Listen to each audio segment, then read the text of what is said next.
Lo voy a pasar por Facebook Live también, así que ya conecto.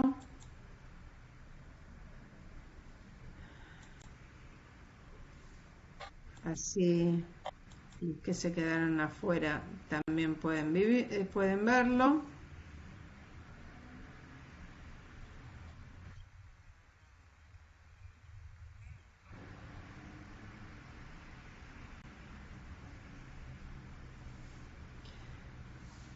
Bueno, así que bienvenidos a todos oficialmente. Ah, verdad. Welcome everyone. Yo te seguí en español después, ¿eh? It's a mix of languages. Welcome everyone. Bienvenidos todos. There are English speakers. This webinar is in English and there are Spanish speakers. Así que bienvenidos también a los de habla hispana. Chiche, I will leave you to introduce yourself and then Vicky will introduce herself. Thank you, Chiche, for being here. Chiche, Master Coach of FIH, always helping us to improve the level of our coaches. Chiche. Thank you, Lara. Welcome everyone to this new event of the development program of the Pan-American Handball Federation. It's a pleasure for us to be here and to share with you the information that Virginia will present today. Virginia, your turn. Thank you, Chiche. Thank you, Laura. First of all, I want to thank you all for this opportunity. It's a great pleasure and a privilege for me to be here in this webinar. Okay, let's start sharing the screen and then start seeing as well. Okay. It's not what I wanted to share. Here.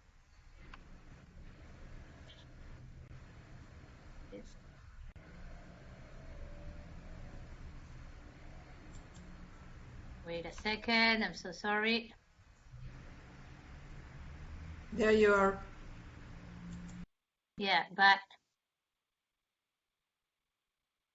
see.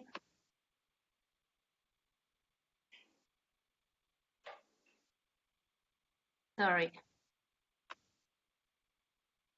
Let's be right there. Here it is. Okay, let's try it again.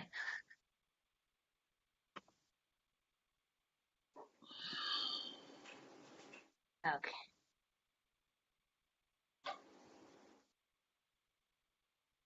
Can you all see the screen? I don't know why it's going back.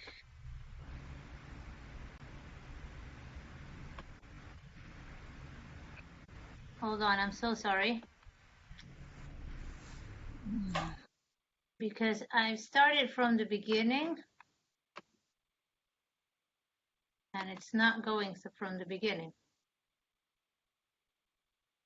Let me see now. Let's try it again. So I don't. open the presentation in your computer first and then. Yeah, that's what I did. Okay, go to share screen and you choose the app, the PowerPoint application, and you open it. Ah, there you go. Okay. It was in the middle. I don't know why, but it didn't go to the beginning. Okay. This topic today is transition from recreation to competition. First, I want to introduce myself. My name is Virginia Casabó, as Chiche already sort of introduced me. I'm from Uruguay. I'm a coach at level 3 of the FIH. Okay, those are my qualifications, former national team player, and I'm involved in the developmental hockey program of the East Coast in Uruguay, as well as our national teams. Now, I want to tell you what this is about. What I want to know is, I want to explain to you or see what we do in how do we make the transition from when they start, as you can see in this picture, as young players, okay, and how to make this transition when they start to compete against other teams, okay, from the beginning until they get there when they start to compete and they even get to first division. The whole process is what I'm going to be focusing on. Okay, so how do we train a team that's beginning to compete? Okay, they're starting to play and they start with the competition. We need to make a progression of those first steps and not throw them right at the game. Yes, but we need to make a progression of different things. The first questions that I want to ask you is, do we have to change the way we train once we start competing? Or do we change completely? Okay, we used to play fun recreational games, and now we change and shift into exercises that recreate game-like situations? Or do we just continue practicing the way we were and not change anything at all?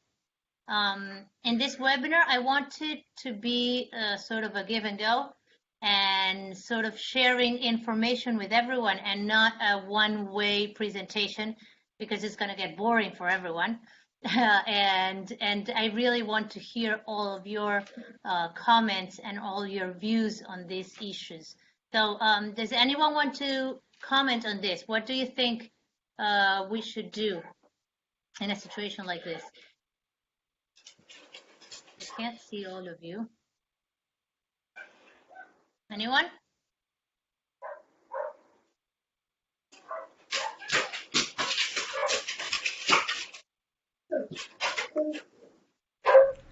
Robert, would you like to comment?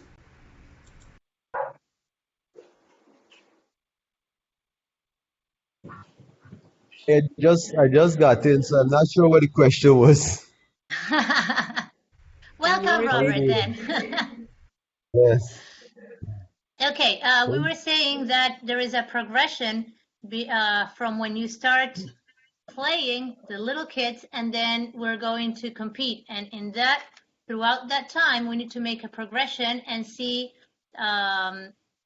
and prepare our players in order to play. So my question was, do you once the kids start competing, once the players start competing against other teams and not just practicing, do you change the way that you coach, that you teach? Do you change the way that you set up the exercises and your drills? Or do you do a mix, or do you just continue doing it the way you used to before? I think in the beginning, your general focus is on technical. When the kids actually start competing in tournaments, a lot of times they start to recognize certain tactical situations, and they themselves, start asking questions about, how we could do this better and that kind of stuff. So it's a balance, and trying to keep the technical development transitioning forward, but at the same time trying to introduce some sort of tactical practice into their sessions. But the challenge is at that age is to keep it fun as well. So it's a lot of things you're dealing with all at once. Te dije que te iba a pasar. Te dije desde un principio que yo no te iba a hacer una liquidación en el momento del egreso. Who is it, Laura? La quiere toda. Laura.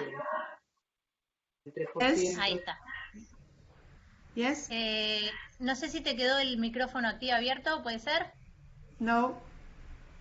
I don't know who it was. Okay. Anyway, sorry, I got lost with that. Robert.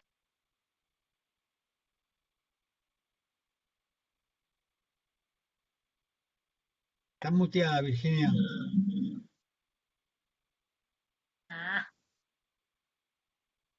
¿Dónde estoy? ¿Ahora? Yep. Perfect. Thank you. No, this is a bit stop and go. Sorry about that. Robert, I think those are great ideas, great comments, and definitely we need to take those things into consideration. Begin to add more things and try and focus not to lose the fun, because that's the main thing why kids start playing in the first place, and we can never lose track of that.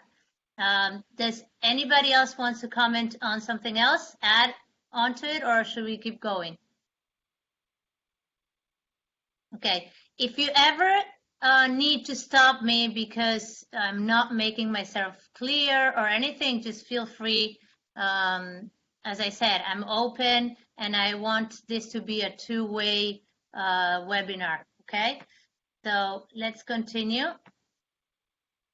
As I was saying, and as Robert was saying as well, this should be a natural ongoing transition, okay? And for transitions to run smoothly and to be natural,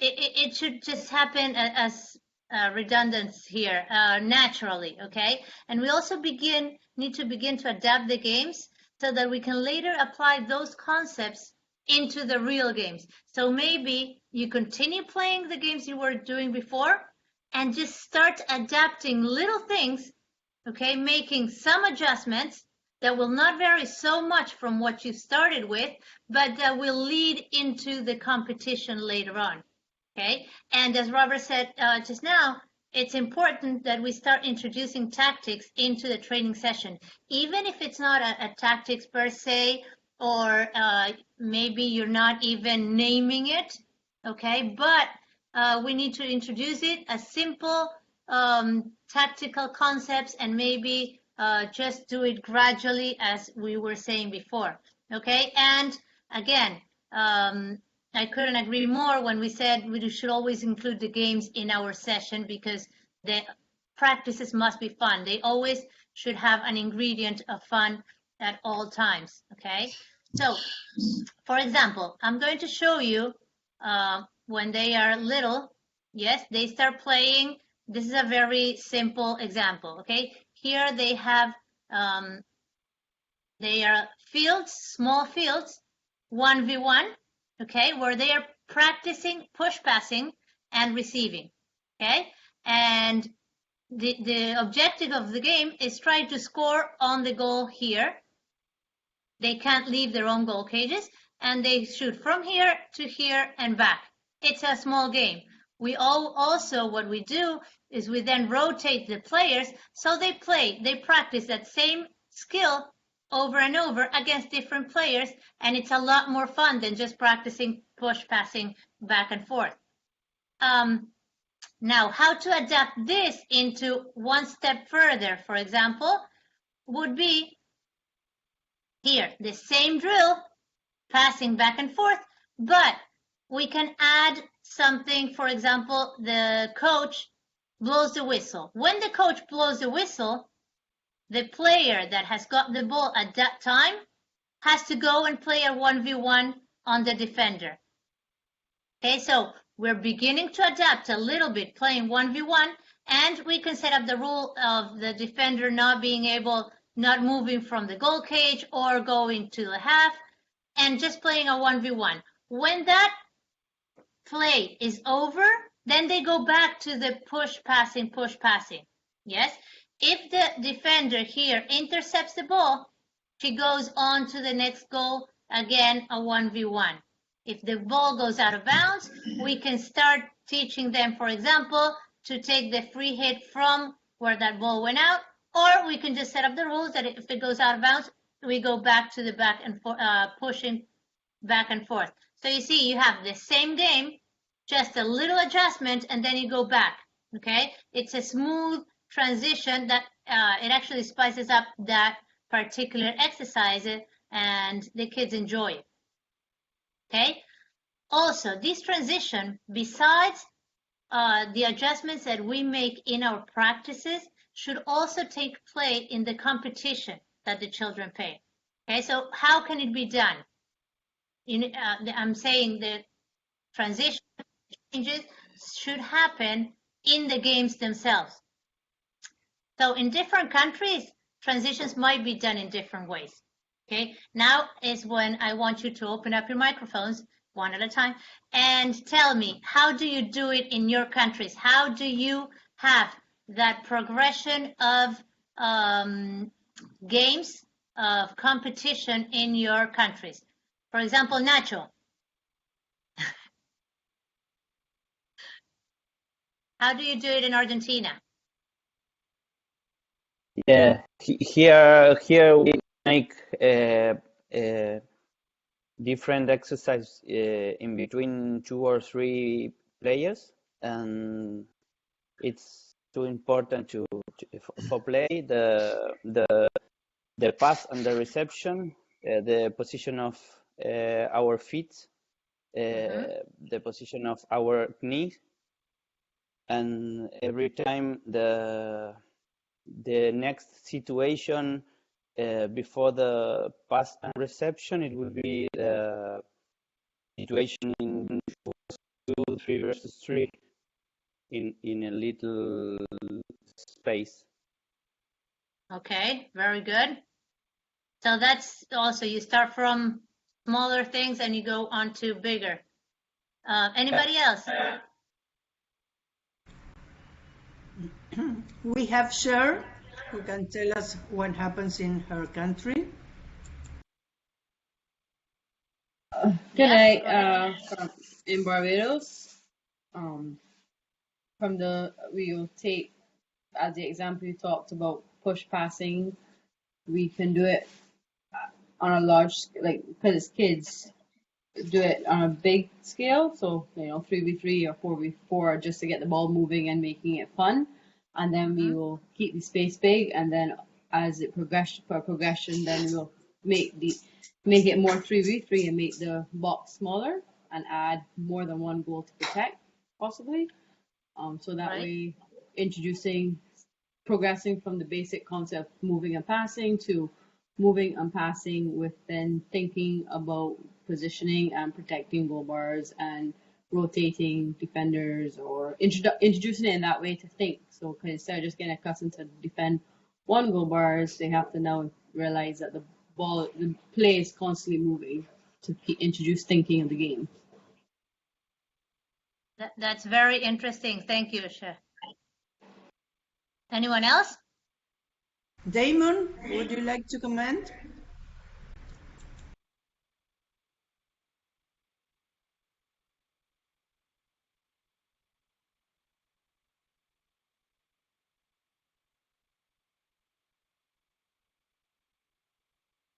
Maybe not. Maybe not. Maybe Akim? Akim, are you there? Yes, I'm here. Um, Basically, along the lines of what everyone is saying, what we would do, we would start small from the warm up and use the warm up and the beginning drills to lead up into the games coming on towards the end. So it's kind of like a constant progression into the game. Okay, great. And then I have one more question for all of you. Do you start playing when they are little 11v11, when you actually compete against other teams, or do you adapt those things as well?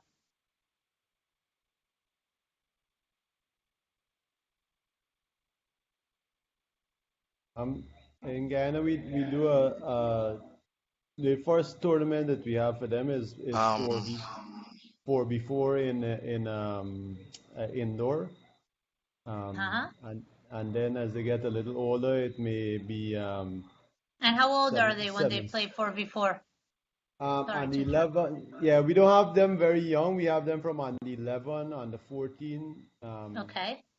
They play. This is like on the 14 is where hockey gets introduced to the first and second year in high school. So they're now learning the sport and so on. And we have a tournament that happens in the auditoriums of the school. So most of the time the auditoriums are quite small, so we cut down the numbers to make it more manageable, get them as many touches as possible, that kind of stuff. Before they progress up to like 7-a-side, and then eventually 11-a-side. Nice. Chiche? Virginia,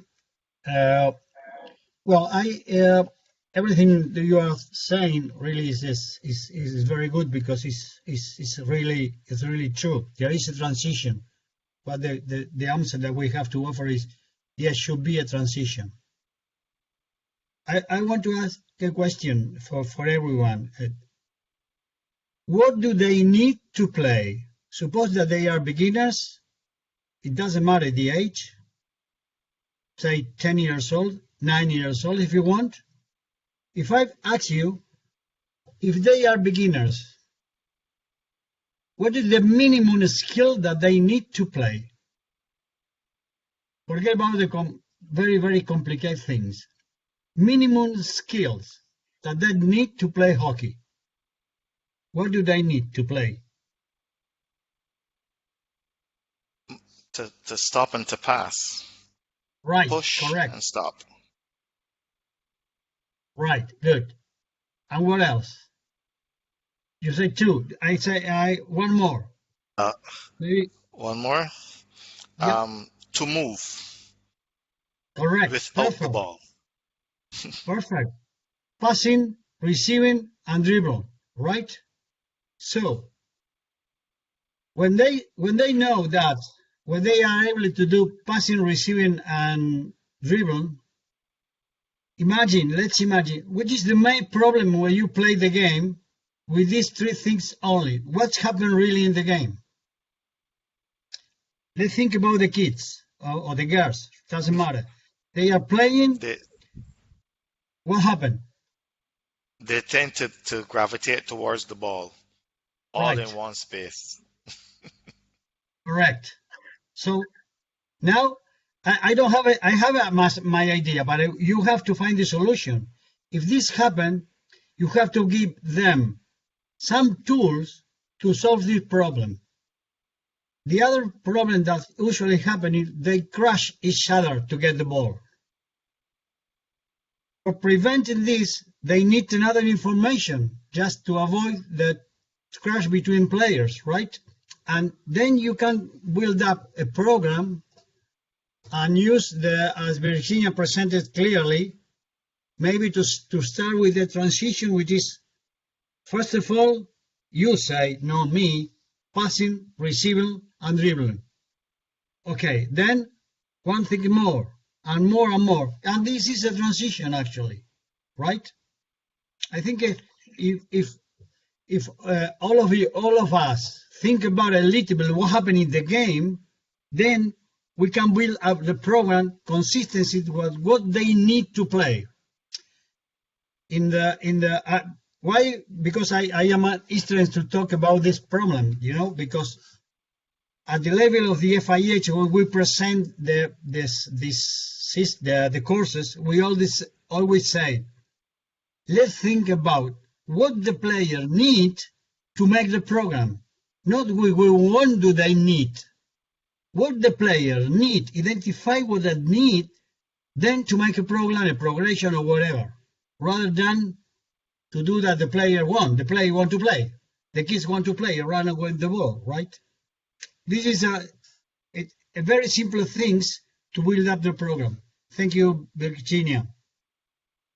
Thank you, Chiche. I love having Chiche around always in the webinars. He always gives that extra think and make everyone think. So thank you, Chiche, for that. Always appreciate Thank it. you. Thank you. Okay, so what are the things that we can adapt, as we were saying? Okay, some of you said you play 4v4, and they don't start as early as we do here in Uruguay, for example, and in Argentina as well. So let's see. We can adapt the size of the playing field, okay, the number of players playing, and the rules as well.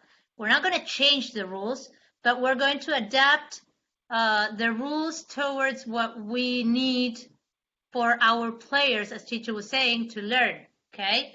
Of course, they all want to play, and if they all ask if you ask them, they always want to play all together, 11v11, even when they are 7, 8 years old, and it's just a mess because everyone is around the ball and there is no actual playing happening there. So these are the things that we need to work on. And what should we focus on? As you can see, I think that's very graphic. That there should be a gradual evolution, as we were saying. There should be a coherence between what we are teaching and what we want to achieve over a period of time. And that progression, as I was saying, should happen in all aspects, such as practices, the rules, and the actual games themselves. So how do we set it up in our countries? I'm going to tell you what we did in Uruguay. This is an example. Of course, every country is going to have a model probably, because nowadays we have everything in the net. We have great coaches sharing their ideas, countries willing to help each other. So it's a very good thing to take someone's model and then adapt it to your own needs. Sometimes what works for me is not going to work for Chiche because of what goes on around them. Maybe he has many players in a different situation, infrastructure or whatever. So we need to adapt a model into what fits best for me. And what's best for me may not be best for the one next to me. Okay, so it's very important to see that we have a model, we take it, we mold it, and adapt it into what works best for you. Okay, so our model, we started from the one that introduced this idea for us was a Dutch coach, Horst Wayne. And of course, we got a lot of help of great coaches from Argentina, Chicha included, and where they help us set up a plan of action and put it into play. So what was very important for us is that we got the schools or clubs working together to design this program. This is key. It's not only individual efforts of a club or a school or whatever, but we all need to work together, and that's what we did, and it actually worked a lot for us.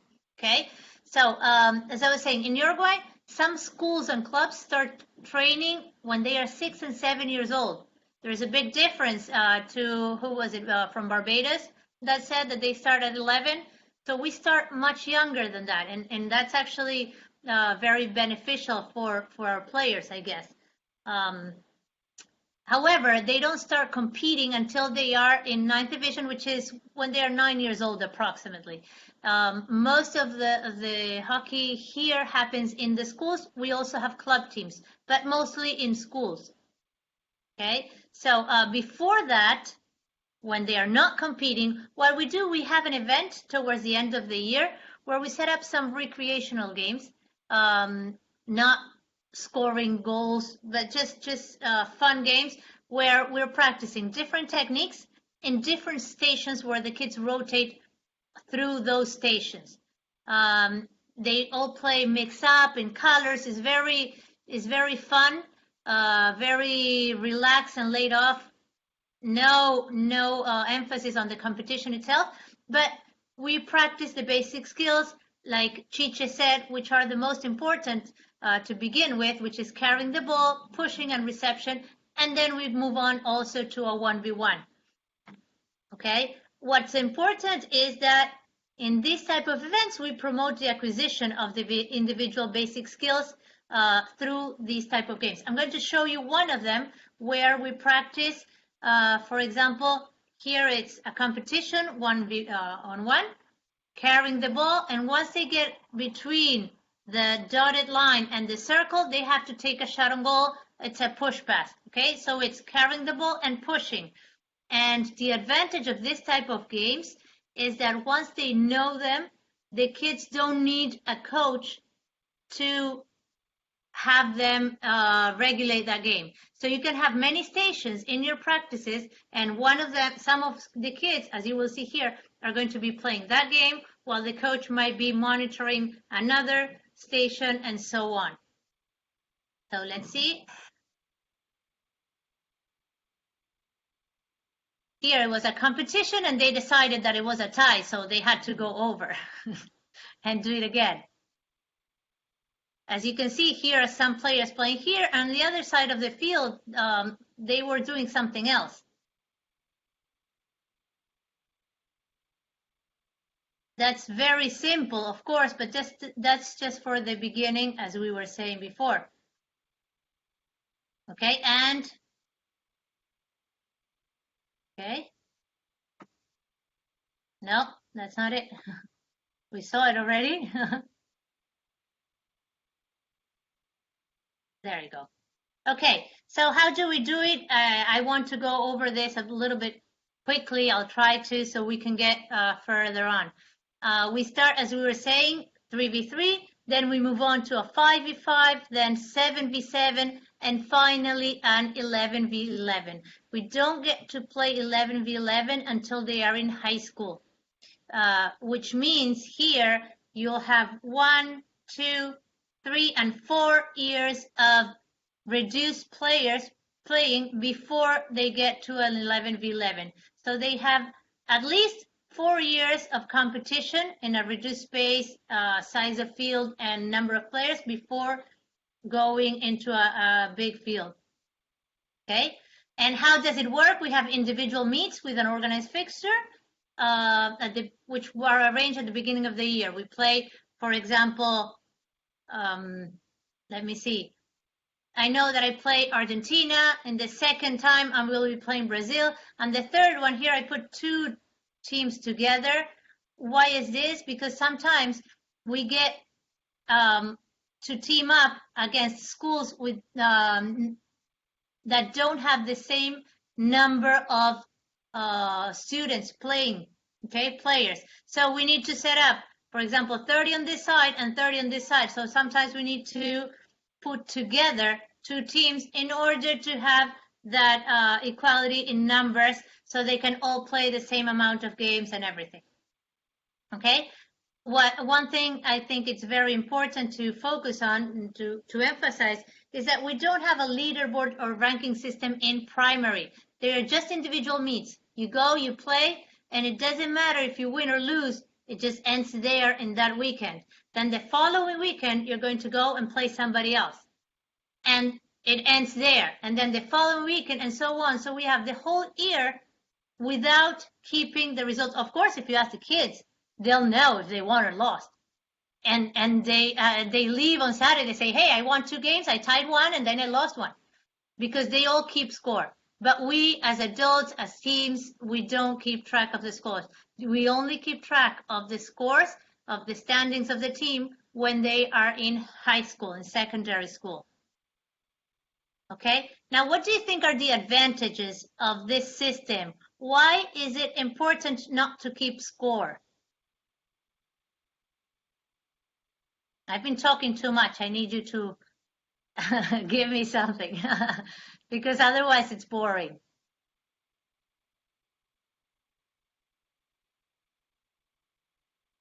Anyone? Virginia, hi, Pablo. I generally ask people if you want me to help you with that. Sergio, Yes, ¿cómo estás? Ralph Watson, we have Ralph. Ralph?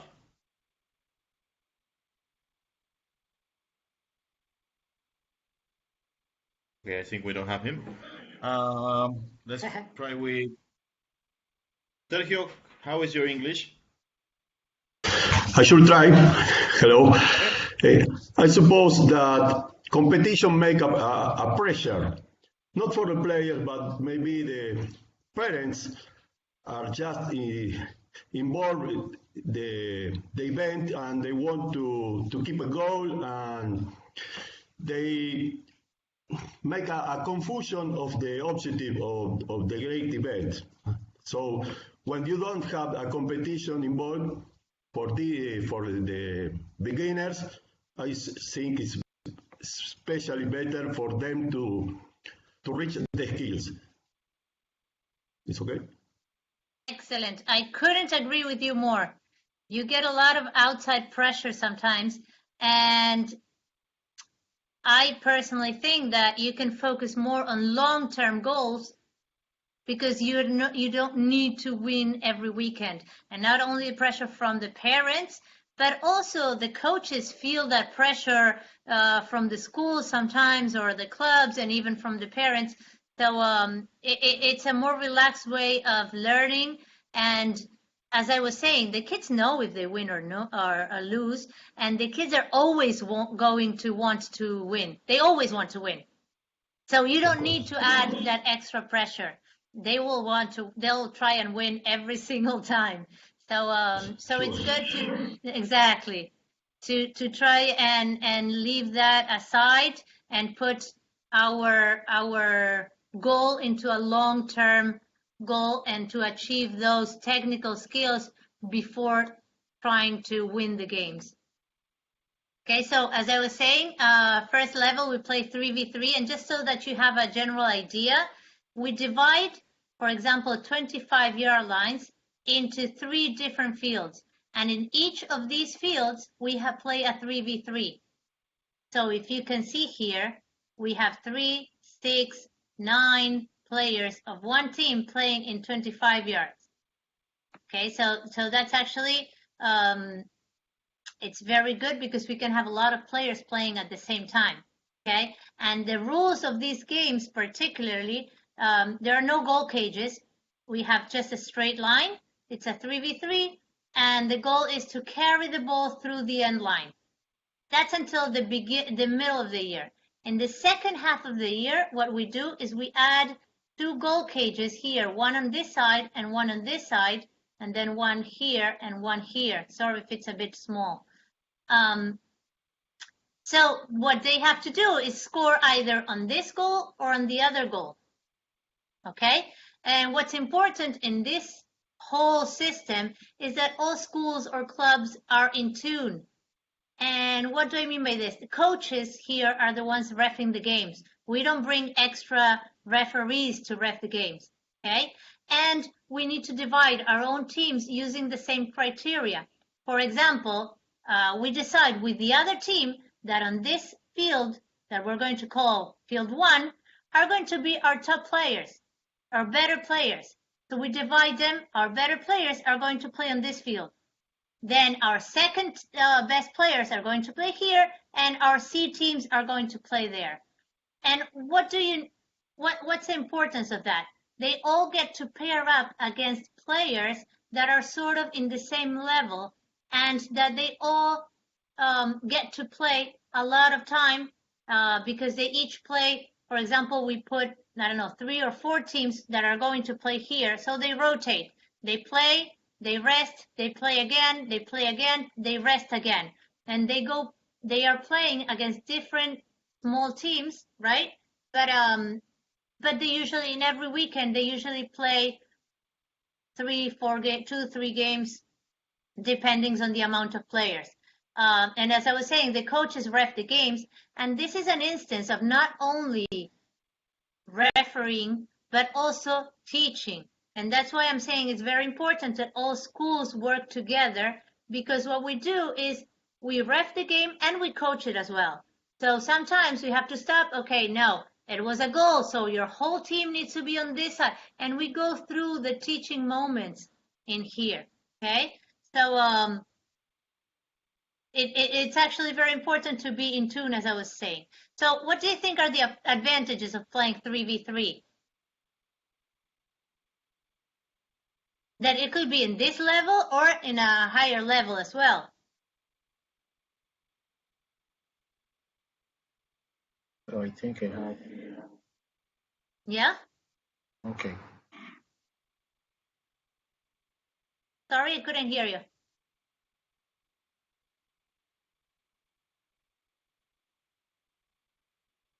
We have Ralph. Go, Robert. Yeah, plenty touches because it's 3 people. It forces them to move a lot more. Yeah, you got a lot more space for them to run with the ball and have time to look up and so on, especially for this age group. Good, very good. I agree. Anyone else, or should I say what I said? Let's move on because I don't want to miss on the other more advanced things. Okay, one thing you said, I put it in the other one, but here, players have more time of being in contact with the ball. Since there's only 3 on one side, every time there is a free hit, and they usually like to rotate, okay, this time I did it, next time, they spend time with the ball, and that's what they all want. They want to play with the ball and have it and carry it and pass it and mark and being there. That's why usually when we play in bigger fields, they all tend to go like this and run after the ball and get all there. So if we have 3v3, they are going to be more time in contact with the ball and will be able to do more things, okay? And then also, as you were saying, you're going to have more space, and therefore, if you have more space, you're going to see the field much better than if you have a lot of players and you're under pressure because you won't be able to look and lift your head up, okay? And the last thing is, if you have more space and you can see the field better, you will have more time to think as well, okay? So I think there are a lot of advantages of doing that. And also at the same time, I didn't put it here, but what usually happens when they are young and they all play a lot of players together, which is how I used to play when I was little. It was a long time ago, but we used to play with bigger number of players, larger numbers, okay? And what would happen? 2 or 3 players only got to be in contact with the ball. The rest would just run along, go back and forth, and they would barely touch the ball. And this time, even if you don't have as a great level as maybe some other players, you're playing on this field where they're all sort of in the same level, so they will be able to improve.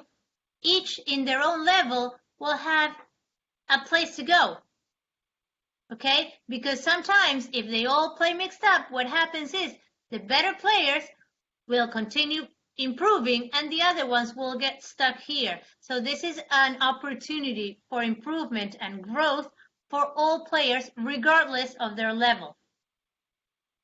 Okay, so moving on a little bit, things to work on gradually.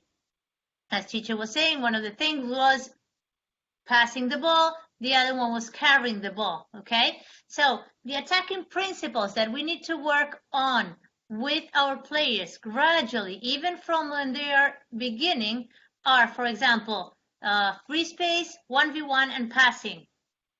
What are these things? If I go on the ball, if I have the ball, I'm in a game. If I see a free space, it's going to be better than having to go onto a 1v1. Okay, I see a free space, I will move into it. I need to try and identify where the free space is. For that, I have to look up. Yes? Another option of the attacking principle is the 1v1. I have a player defending me, and I have to try and beat them. And the next option is the passing. Okay, sometimes I don't have a free space, I don't have the opportunity to play 1v1, or I do have it, but there is a free pass on my left, so I should pass the ball instead.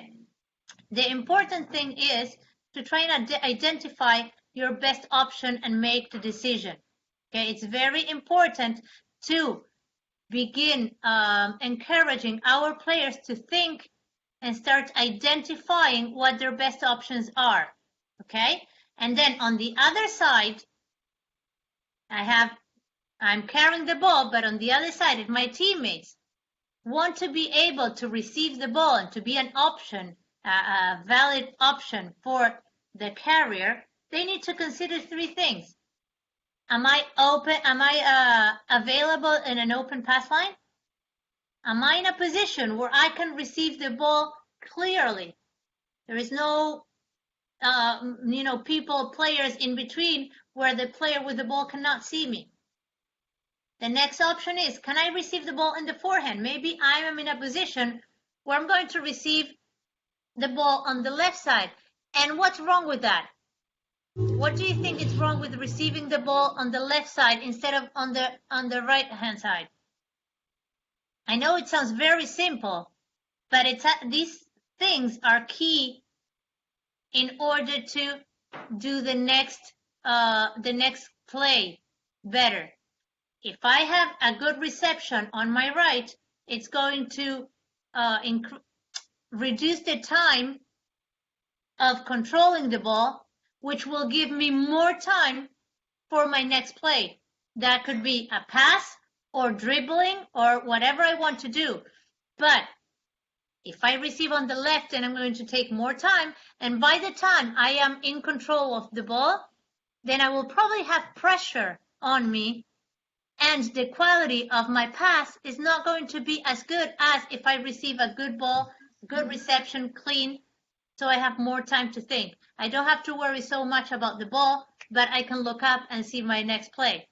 Okay? And as I just mentioned, am I immediately under pressure? Am I in a position where I can really receive the ball, or will I have 2 or 3 players on me?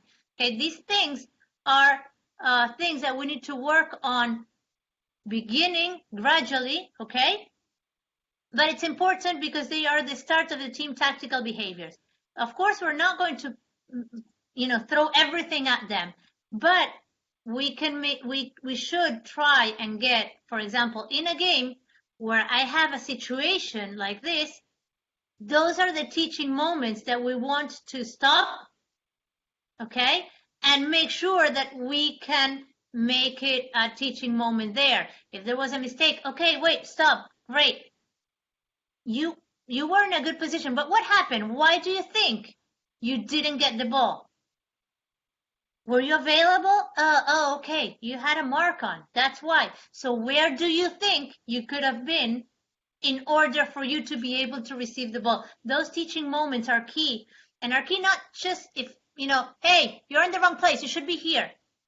So the player goes and gets there, but he has no idea why, because we're not making them think. If we involve them in the learning process and we make them think and see what they did right or what they could have done better, it's going to be a learning opportunity and an opportunity to grow for them. So that's actually very important. And I don't want to take too long with this, but along with those principles, we also need to introduce defensive concepts progressively as well, which are, for example, the basic task, ball line, triangle defense, hotline. A very easy one to start working with, I think, is the hotline. Because if you are, do you all know these principles? Are you all familiar with these principles? Yes? These principles are important. Okay, good. I see some heads nodding. I don't see the others. So hopefully you all know what we're talking about. Are important principles that we need to introduce in hockey. And of course, obviously, gradually. But for example, the hotline here, this person right here, this player, is in between this ball and the goal cage. So this is the hotline between the ball and the goal cage. Is the shortest line from the ball to the goal cage. What do? We need to defend always the hotline first and try to get them to go to the outside. Okay? Then also the principle of triangle defense. Here, for example, this player should be closer to their own goal, closer to the defender, yes, and be able to anticipate if they need to. But these principles can always be taught in a progressive way that should go along the play as well. Okay, I don't want to take too long. Does anybody have any questions so far? Okay, I'm going to go quickly over these couple of steps to get later on. I don't want to run out of time, that's why. Our next level, as I said, we had 3, 5, 7, and 11. In 8th division, which is when they are 10 years old, they play 5v5 here, okay? And what we do is we play a bigger field. We divide the field in 4, yes? And they play 5v5 without a goalie. So there is a much bigger playing field. Yes, they have to run a lot more. So that's quite a difference for them. Yes, and they begin playing with a circle. Sometimes it's a circle, sometimes a straight line, but what they do is they begin playing with a circle. So they know now they have to enter the circle and they can hit from further than they used to before. Okay, so and with this 5v5, teams begin playing with more fixed positions, yes, and they start experiment with different tactical strategies. Some teams play 1-3-1, or sometimes 2-1-2, 2-1. There are different formations that they can practice, yes. And then once we get to 5th and 6th grade, so we take 2 years playing 7v7, yes, we introduce the goalkeepers, and we divide the field into 2 or 3 different fields depending on the amount of teams we each have, so they can all play a lot. Sometimes we make it a bit narrower, or we could take a whole half field. Okay, and the second half of the year we introduce the penalty corners, and as you can see, there is a progression in all of this. Also, they try different tactic systems, and other principles are beginning to introduce associated movements between players, positions of the feet to pass and receive the ball. Okay, now we focus more not just on the passing and receiving, but on my feet, so that I'm ready for the next play as well, and how the teams should position themselves for headouts from the 16-yard line. Okay, so here we were saying we teach both technical and tactical concepts, as well as the rules game from the beginning, and in a progressive manner. For example, the rules. We begin teaching the rules that they need to know at that age level. Yeah, when they are 8 years old, they don't need to know a lot of things. They should know that when the ball goes out of bounds, which team needs to take the hit out. If the ball goes on the end line, where they need to take the ball. Also, which things are penalized, such as hitting the ball with your foot, with the wrong side of the stick, the opponent's sticks, and that you have to give enough space for. These are little things, the basic things that they need to learn at the beginning, and we need to add these things into our training sessions, okay? And for example, techniques. The same as we do the progression with the games, we also should have a progression with the different skills we teach our players. And by saying a progression, I'm saying some players will have just a regular progression, and some others are going to allow you to give them more because they can learn more. Okay, so we need to teach those techniques. Wait. Here. For example, here we have a little lift. Yes, a big pull we're going to have now.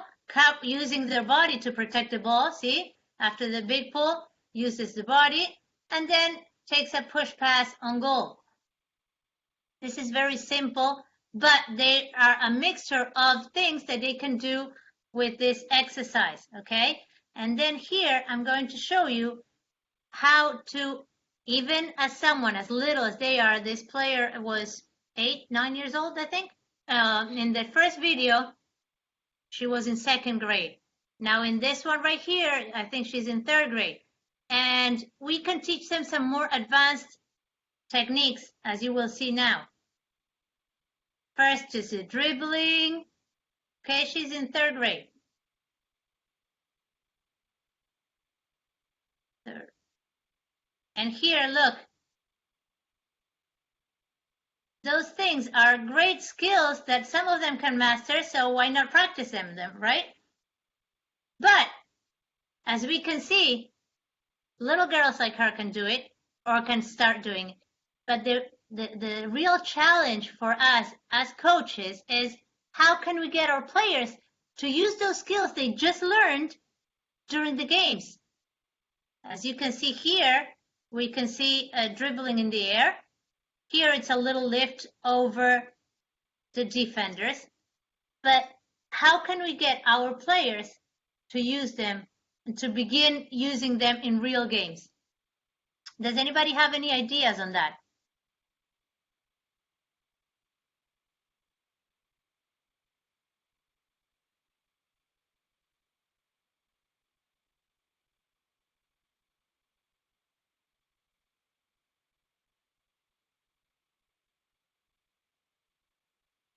Virginia?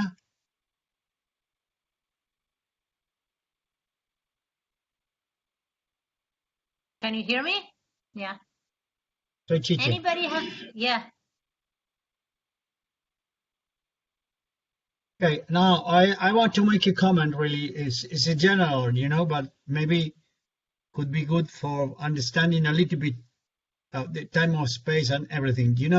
I think the big advantage to play 3 against 3, not only even for kids, it doesn't matter the age. You can play 3 against 3 even with your national team because you will gain intensity. But when you play small games with a small amount of player in a reasonably good space, it's easier for the coach to control the game and to control the rules and to teach and to give a lot of feedback to the kids when they play 3v3 in a space. You are able to interrupt the game when you want. You can give feedback. You can ask questions to the players and say, okay, what this happened? How is the solution? How you can do this much better? And the interaction with 6 players is very, very big. Comparing when you play 7 against 7, for example, it doesn't matter. There is nothing wrong with play with more amount of player. But my comment is, when you play 3 against 3, is very, very good for kids, for the beginners, but also in the transition to the adults, even national team and training. When you play 3 against 3, you as a coach can control the game perfectly, right? And then you can make the progression. But the criteria that Virginia presented is very clear that the amount of player, the space you use, and the rules that you use control all the situation.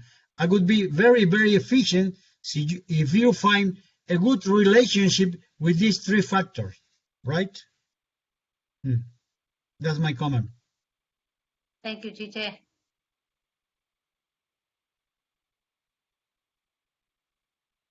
Okay, does anybody have any ideas on how we can encourage our players to use the skills they've been learning on, to use them during the games? Yeah, you can incorporate it as an objective. Say, for example, you must, for example, before we can score a goal, somebody has to execute a lift skill, 3D skill. So encourage them to use it that way. Great. It's pretty much along the same things that I was going to suggest. For example, you give extra points for using a specific skill in the game, or as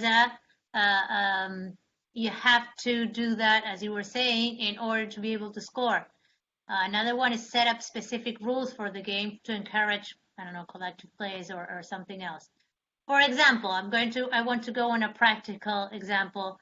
I think it's always good to visualize it better, and then you can adapt this skill into other skills, right? For example, a little lift over the stick. First, we set up cones in the field, as you can see here, and every time a player does a little lift over the cones in the middle of the game, so you set up the field where they're going to play, and inside the field you put a set of cones here on the right side and a set of cones on the left side. Yes, so every time a player does a little lift over the cones, that team gets half a goal. Yeah, half a goal. They love it. So they're going to start looking for not only the goal, because sometimes it's hard to score, but then they see the cones open. And they say, hey, I'm going to go for that half point. And sometimes that half a point is a difference on winning or losing. Okay, so they do the little lift there. The next step would be, for example, to take out the cones, and they can do it in the middle of the game. It doesn't matter if they have an opponent or not. They just do it. They do a little lift in the game. That's a half a goal. And the third step would be, Okay, you can do it, you have to do it, but to an opponent. So if somebody's marking you, you have to do a little lift over their stick, and you will get a half a goal. So the teams actually get really eager to try and score that half a goal or to go on the other one. So here we're encouraging the use of that specific skill, but also, and I think even more importantly, we are teaching them to begin to think. Okay, what should I do? The game is tied. I'm not getting into that goal. What can I do? Hey, I have the option of going a half goal. Yeah, so they look and they see that everybody's there, but the cones on the other side are wide open, waiting for me to do that little lift. So they're going to change and go the other way. And that way, we are encouraging their skills, because it's not the same, obviously, when you practice it, when you try and do it in the game. We do it progressively, but also to start thinking and looking up and considering different options. Okay, we can also, as for collective plays, set up specific rules. As Cher was saying, you can say, okay, before you score, you have to do, sorry, hold on 1 second, because that's right here. I knew this could happen. It was running low. So as Cher was saying, in order for you to score, you have to do this. Or we can also say, hey, before you score, you have to make 3 passes before shooting on goal. Or you must do a pass back before shooting on goal as well. Okay, so these are different rules that you can set up to adapt the game and to try to encourage specific plays that you want them to work. Okay, another thing is, okay, goals are worth 2 points if the other team does not have all of their players in their own half. Why do you think is that? What would we work on if we do this 2 points every time they score a goal and the other team is not back? Here we're working specific things as well. This is very, very easy, I think. Recovery. Exactly, recovery. Okay, and hey, you lost the ball, you have to run back for one team. And the other team, what are we going to be working on?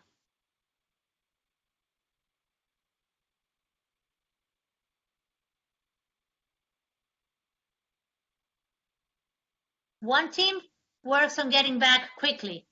And what do you think the other team is going to work on? If they can score and worth 2 points before the other team gets back. Exactly, counterattack, and it has to be quick.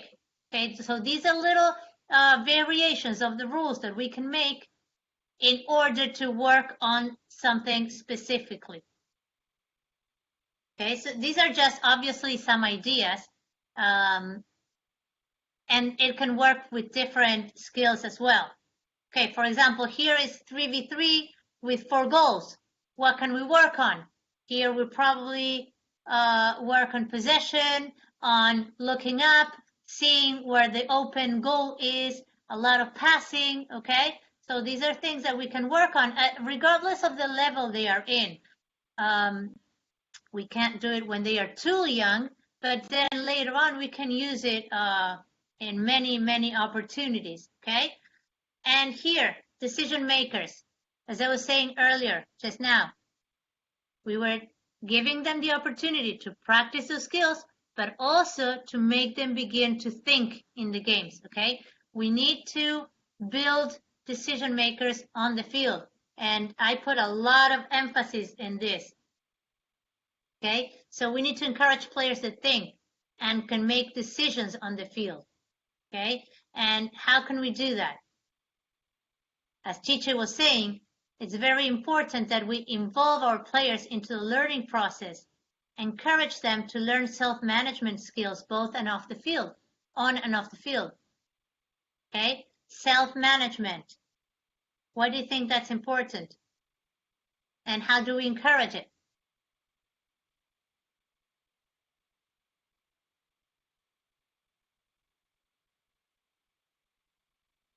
Pablo, do you have a better view there?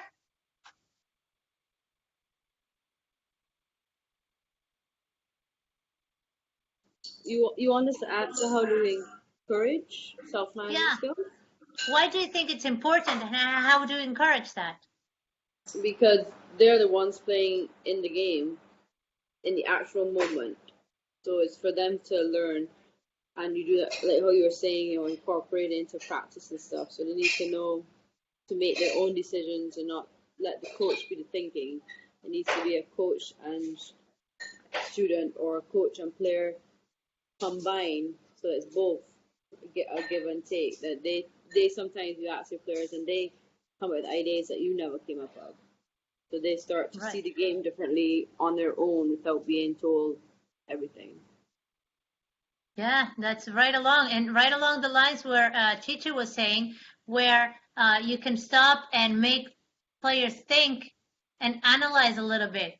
Okay, so for example, you can make teams, right? You give them a formation they should use. For example, okay, now you're playing 7v7. You have to play, I don't know, 2-3-1 with a goalkeeper. Just give them the board, as you can see there, and have them organize the positions, okay, and the way they're going to play and everything. Yes, you give them the formation, you give them a board, and have them organize it. This is very good because they begin exploring, okay, and they begin changing positions sometimes, and they begin to think on how they should play. And then we should have a halftime analysis. Okay, hey, great. That was a great formation you chose. What worked? Do you think it worked? Yeah? Can we keep it up? And okay, and what didn't work so much? Okay, so how can we fix them? And have them analyze, reflect on it, and try to fix the problems. They can change positions, they can change the formation, they can keep whatever worked. Self-management as a team. Okay, so they start working together as a team and analyze the things. Of course, some players are going to give more input than others. Yes, it's logical, but it's good for them to start thinking about the games, thinking about the plays, and analyzing. And this becomes, it helps you build players that think, that become involved in the process, and they're going to understand the game much better if they get involved and they don't just do what you tell them. Okay, and then after that you can have an after the game analysis. Hey, so were the changes helpful? Did it work? Which system do you think worked best for us? What would you improve for our next game? And then another thing, hey, what they did, what they changed, the opposing team, did it work for them? Was it a problem for us? All those things you can start analyzing. Of course, you're not going to do it every time they play because kids just want to play. So you don't have to overdo it and every time they play do the analysis, but you do, it's good if you do it every now and then and start changing and making them think about these things. Okay, so what can we gain? As I was saying, they begin to think and explore different positions, get involved in the process, analyze different situations, and as I was saying, begin to think on and off the field. Okay, so now a little bit more practical into the practice themselves. Here it's a 3v2, sorry. Here is a goalkeeper. It looks like one of the white ones, but it's not. It's a goalkeeper, right? It's a 3v2. And in practice time, sometimes we set up offensive plays, and we tend to, sometimes we forget to give the defense, if we're practicing offense, to give the defense a specific task for them to do. So for example, we're playing 3v2. Okay, 3v2 on goal. You guys have to shoot on goal. And the defense, you just have to save it. And so what? So they just receive the ball and throw it out of bounds if you don't give them something extra to do. So again, when we're practicing things, we need to involve everybody.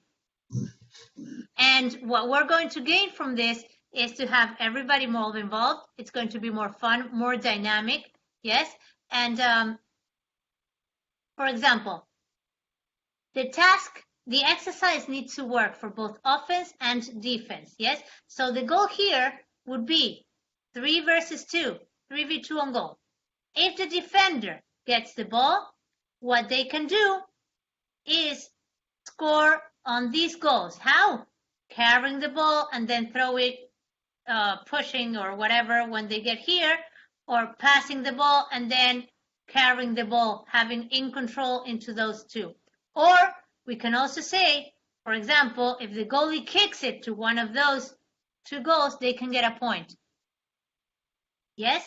So a variation, for example, we can put it only on the right side. What for? To encourage our team to outlet on the right side. Yes? So suddenly, for the defenders, instead of just defending and throwing the ball out of bounds and have the next one come, what they are going to do is they're going to try and get out safely and in a controlled way. So we're practicing here to also outletting. Yes? So suddenly this game becomes a lot more dynamic, and also for the offenders, for the offensive, what do? The same as we were talking in the last exercise. Hey, they're going to try to recover the ball again. So they have to, if they lose the ball, they try to get it right away. Otherwise, they will get scored against. Okay, and from a single game, you have a tons of variations. Okay, as I said, once, for example, the defense gets the ball, the other team gets it back. Okay, you can't score right away. You need to get the ball out of the circle, for example, or you can. Okay, you got the ball. Now you have to enter through here, or if you enter here, the goal is going to be double. Or, okay, you recover, you have to get a pass outside of the circle in order to attack again. There are many different variations we can use for us to practice specific things, okay? As I was saying, they're going to be a lot more dynamic and fun, yes? And they also have to think what the best options are. You can do it if the game finishes when a team scores, or you can do it for a number of minutes. But you can also have a team waiting outside. So if they get scored, that team goes out and another one comes in. Okay. So there are a lot of different things. What we need to be aware when we plan these exercises are make sure your directions of the games are short. They are clear and simple. If you add too many things, the players many times they don't understand anything. Okay, but what? No, if you score through this goal, you get 2.5 points. But if you score through the other one and then make the pass, you get. By the time you finish the explanation, half of your players are not going to be able to keep up with you. The other half get lost in the count. So just keep it simple. It's very clear and simple and short. The directions should be short. Yes, because players want to play. If you take too long, they just get lost. And then when you finish the explanation, the player is going to ask, so what did he say? Yeah, so the whole explanation is not going to be that much helpful. So keep the directions short, clear, and simple. And something that is key and that should work in all ages is that we should demand good intensity from your players. Because we need to train them that they play the way they practice. If they practice at half speed, then they can expect to do those same skills at full speed in a game and do them accurately. Of course, we need to do it gradually. We begin with a skill, learning it slowly, then we add a bit more speed, but then they should have good intensity in the practices as well. Okay, as I was saying, with the games, it's good to reflect upon the exercise with your players from time to time, not every time. Again, did you like it? Do you think it worked? Why? How did you feel? Okay, it's good to have that conversation, that back and forth, so they reflect upon and they analyze what they've been doing. And then, anybody has any questions now? I feel like I'm talking nonstop and I don't want to lose you or bore you.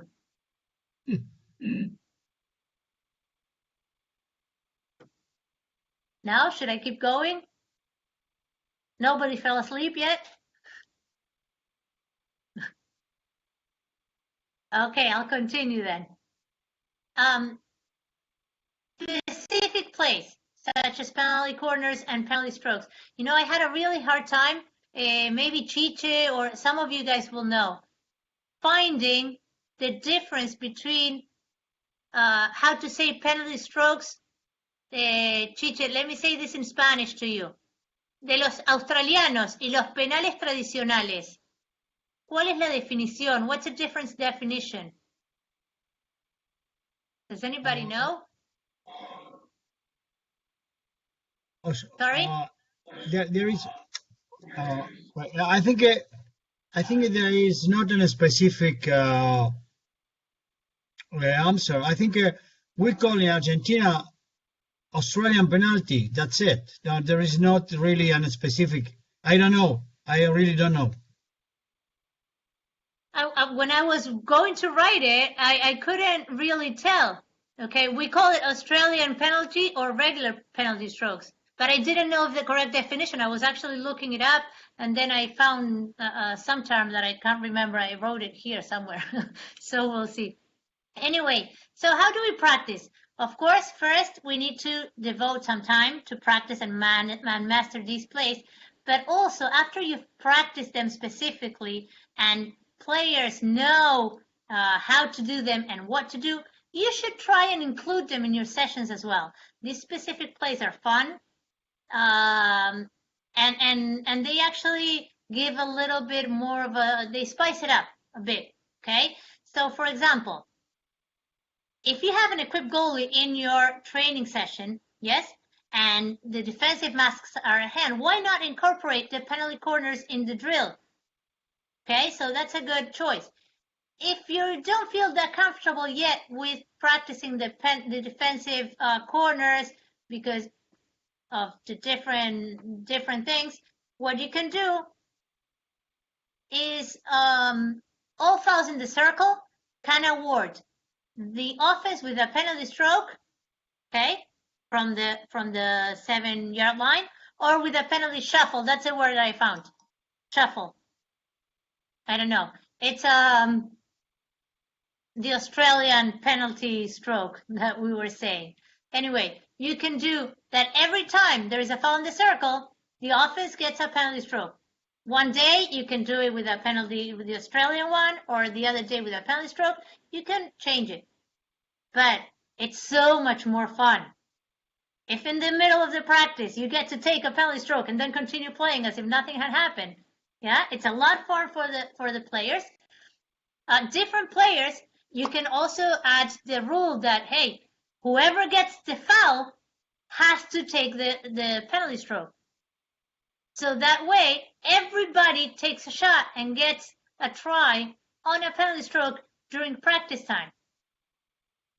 What's important is that players become familiar with these type of actions that do not happen very often, and many times we practice it directly, specifically, but why not include it in the different games so that they get comfortable once they are in a real game like, because hey, we do it all the time in practice. I know how to do it, I know what to do, and I've been practicing. So they're going to be a lot more familiar and comfortable once they get to it in a real game like situation. And we all know that taking a penalty stroke, it's quite stressful and it could change the direction of the game either way. So why not make them feel comfortable? The same thing with the defensive corners or offensive corners. Okay, besides, any questions so far? I won't be too long, I promise. Okay, the next thing we can do, I'm sure many of you already do it, but just a reminder of what we can do, is penalty corner competitions, offense versus defense. Again, self-management involved in here. What do? Each team gets one round of five penalty corners on offense and then on defense. Again, they can decide which plays they want to make. You get 5. Decide how you want to do it, how you want to defend it. Yes, and then after you do the first round of 5 and 5, they regroup. Yes, and they can change the place, improve what they need, whatever they want. Okay, and if there is a tie in that round of penalty corners, hey, go to a penalty shootout. Why not? Again, let's make it more familiar. Let's include those types of games into our planning, our drills. And also, many times, for example, players get nervous once they get in the circle. They have the ball, they have great skills, they get into the circle, and they get nervous. It's like the ball is burning. They just want to shoot or pass it or whatever because they're inside the circle and they can score, right? Why? Because many times we don't take enough time, spend enough time in the circle. So it's a good thing to do is play inside. Make them familiar, make them feel comfortable, also, both in defense and in offense. Sometimes on the other side, if a defender gets the attacker in the circle, they just throw the stick, get a penalty corner because they get nervous. They just want to get it out and not have her hit on the goal cage.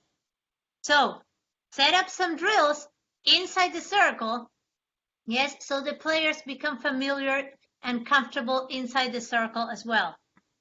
Okay. I don't want to go too long, but this is the last topic I'm going to talk about, which is practicing for the game. As teacher was saying, pushing and passing, it's essential for hockey from the beginning till the end. Yes, and as you were saying, if I have a good quality in my reception, then it's probably going to improve my passing as well. Okay, so we have two types of receptions, right? Defensive receptions and offensive receptions. Okay, also encourage players and prepare for the next move, as I was saying earlier. Okay, the defensive receptions are the ones where the body is placed in a close way to the sense of the game. Okay, so and they get in between the ball and the defender. Yes, and then the next one, the offensive receptions, are the ones where the body is placed open towards the next game, the next play. Okay, and here the position of our body and feet are essential. They are very important and needs to be practiced. These are the little details that can make the difference in the game. Okay, so here it's a little surprise, Chiche. I put this picture because I think it's great. It's great explained, and it shows clearly what we want to do. So it's a little gift. Sorry. For example, dynamic receptions. When we are learning these dynamic receptions, okay, you should make sure when you're practicing free hit from the 16-yard line, you're practicing the ball back and forth, yes? And just make sure, for example, the left defender, once they receive the ball, his feet are ready for the next play. If they receive from the right, get his feet ready for the next play. Don't stand with their feet facing the ball, because if they face the ball, what's going to happen? They will need another movement of the body in order to go on to the next one. So as I was saying, we need to think one step ahead and think what our next play is going to be. So here you see, you received from the right. The feet are not facing here, but rather open. So what's going to change is the angle of the stick here, and then move forward for the next play. Okay, now I want to ask questions to you really quick. Is this a defensive or an offensive reception? What do you think? Quickly. Let's make this dynamic as well.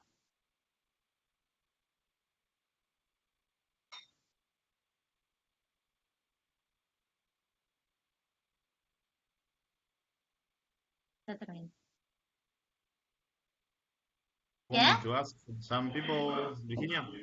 Yeah, please do. I Share? think they're falling asleep. I always call share. So share. Yes, Pablo. Go ahead. What do you think? Is it a defensive or an offensive way of receiving the ball? Well, the first picture, he's open face, looking, so receiving the ball and preparing himself to make another pass. So technically, you said it's 16-yard line, right? Is what the example she's saying for a Yeah. free hit. So Chiche here is a left defender. And it's a progression of that movement. I think he's receiving the ball to scan the field. Then he's making the second reception then he knows where he's passing. So he's pre-scanning to pass. So it can be a defensive reception to make through transition of ball movement from the back line. But both the open face reception can be used offensively as well. So Good. I think it's Any other thoughts? Combination. Okay, let's. Very good. Yes. Chiche here is thinking on how to pass it afterwards. I think maybe we can ask him. I I'm agree with not sure Cheryl. if the mic is working yet. No, it's not working. Chiche? Sorry, I think I agree because could be first defensive because you have to stop the ball. You have to be sure that you have the ball in possession. After that, you can transfer this receiving defensive in offensive. Of course, it's very I'm not sure if my mic is working. Sorry? Pablo, can you hear me, Pablo? It's working. Oh, okay, thank you. If I can make a comment, please? Right, yes, please. of course. Yeah, I of the opinion that it is more defensive receiving, and I base that basically on there's no pre-scan. Unless this is a really very quick action, because he would have had to know that the left defender or the center defender was there before he received, because everything is focused on the ball from photograph 1 to 2 to 3. Everything is focused on the ball. So that's why I of the opinion it's more of defensive reception. Okay. Okay, let's go on to the next picture then. Let's see. Where? Midfielders. Okay, they're practicing receiving the ball. We should also make sure that they work on the reception and movement. So here they're receiving here and circling around the dummy. Okay, so that's one way to start working on this with cones or with dummies. I would love to have these dummies in my practices, but they're not. So I just use cones. Turning away from the defender so that they are ready for the next play, which could be a pass or it could be sprinting into the free space. And here you can see the picture. Now, what do you think? Are these defensive or offensive receptions?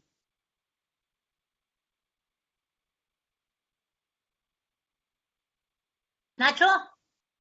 I always call him Nacho. You call him Sher Pablo and I call him Nacho.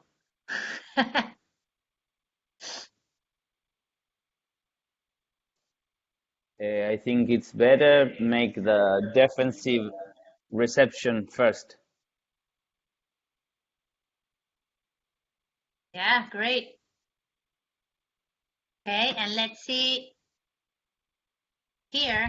Let me see. I'm going to try, and here are some examples, I think, of receptions in the midfield where they have to cover the ball first, yes, and then move away from the defender, which is very important to start practicing. I'm going to apologize in advance because I like to make some videos, especially for these type of webinars, make them myself and then share with you. because of this pandemic thing, I had to take out things from the web because we can't play sports here.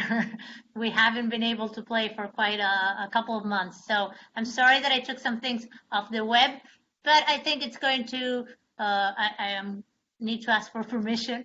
And but I think it will help and do what I wanted to. Okay, so let me see. Let me see, hold on. And I want to go to 30.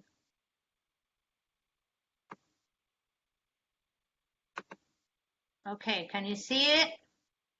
Let's see. I'm going to stop it and see which receptions you see Oh, here. Oh. Virginia, I Let's only see. see a gray screen.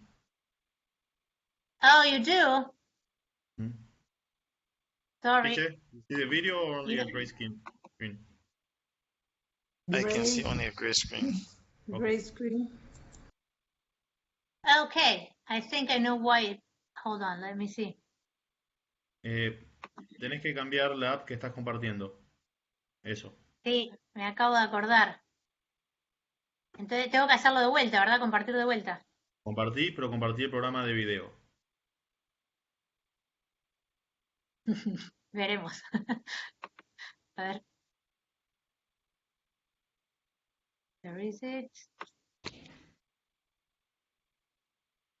Ah. No. Okay. No.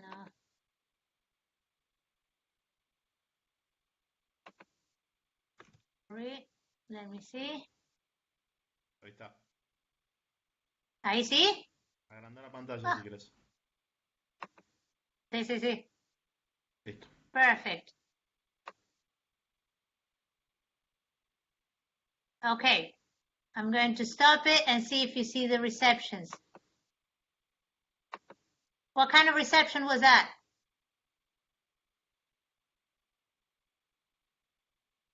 Close or defensive reception. Yeah, great. Look here.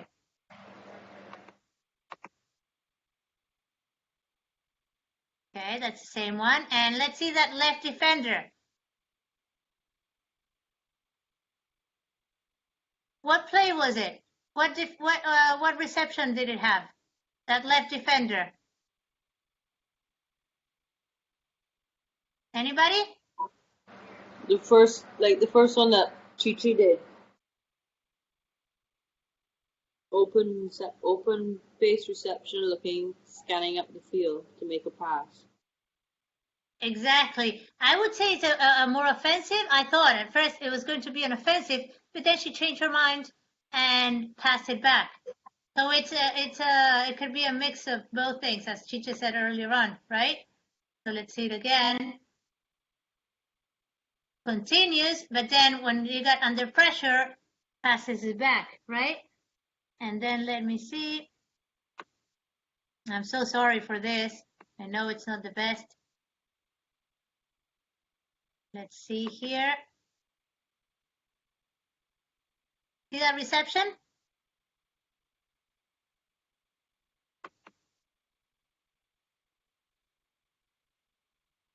What kind of reception was it?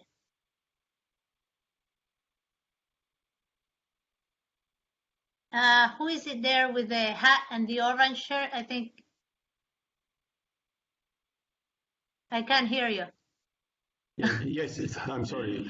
It's an offensive reception. She start going through the area in just one movement. Okay. Was it in one movement? Let me see.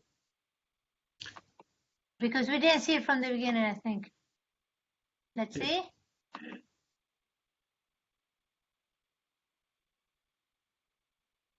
Oh, no, it's not one movement. There are two movements. What do you think? Yeah, I think it was a combination. Yes, of course. Exactly. And her feet were facing the ball, right? So I think she used a combination. And then let's see. Hold on. The next pass right here.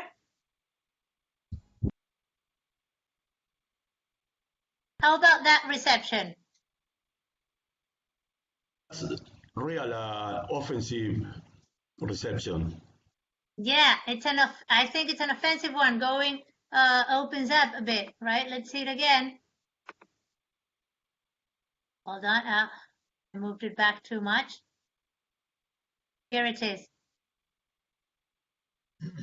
The position of the body and the feet make it go further up, right? And the last thing I want to show you is how to work on this, the progression of these receptions, right? So let's see. Let's see. Just starting from a cone, running here and giving it back. Okay, make sure you put a lot of emphasis on the position of the feet and of getting to the ball at the same time. Timing is essential here as well. Okay, from there on, we can build on other receptions as well. Yeah, and then a variation could be, let me see. Hold on here.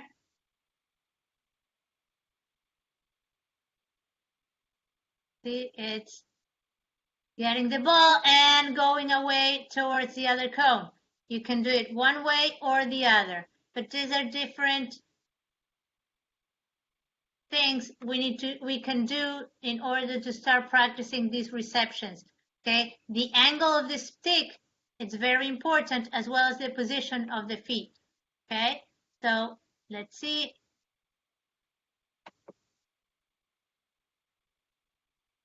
And I'm almost finished.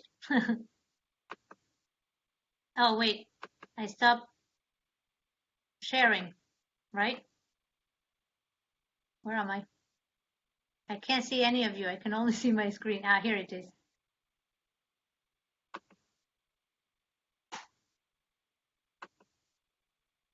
Okay, and the last thing I want to share with you is, sorry, I don't know why I closed everything. One more here.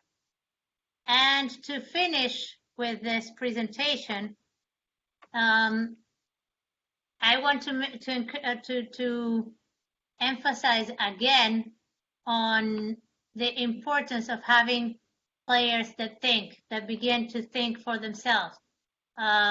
This quote is actually from somebody from football, but I think it applies to hockey as well, where it says, there's so many players with great talent, but their actual understanding of the game is poor, and that's a difference between being good and being great.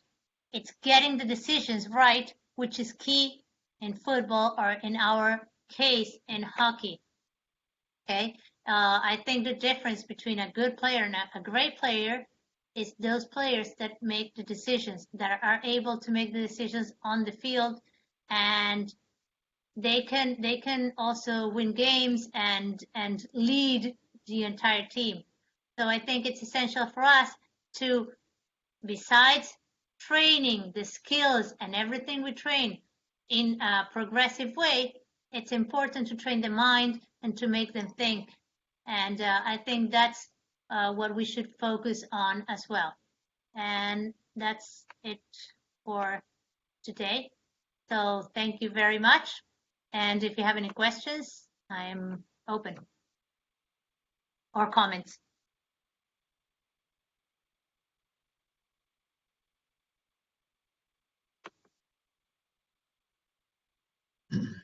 Well, Virginia, I want to make a general comment, very, very simple, which is associated with your last slide. If we don't train the players to think and to decide, it is impossible to produce good players.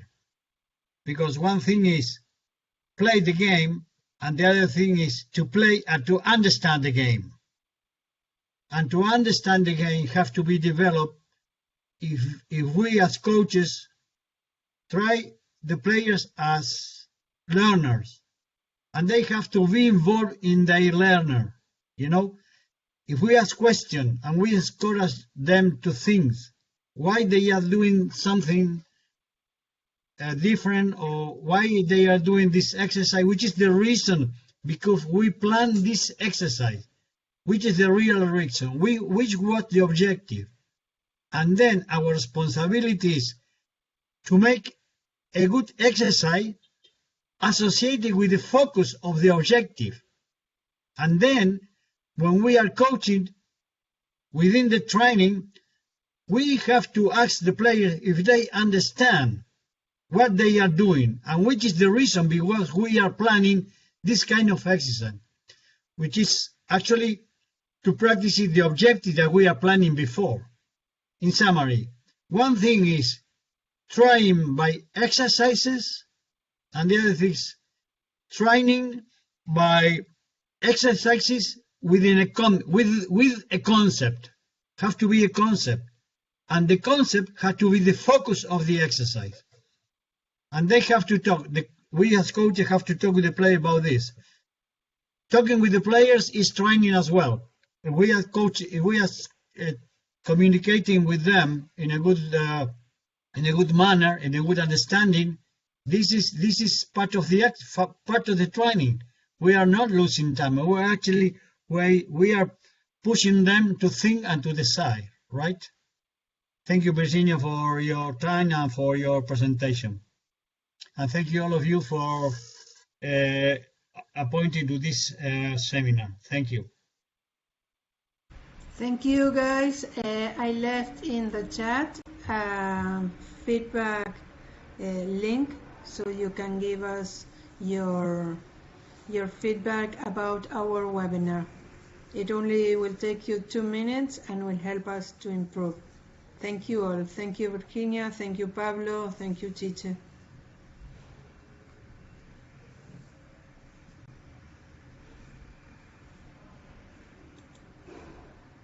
Okay.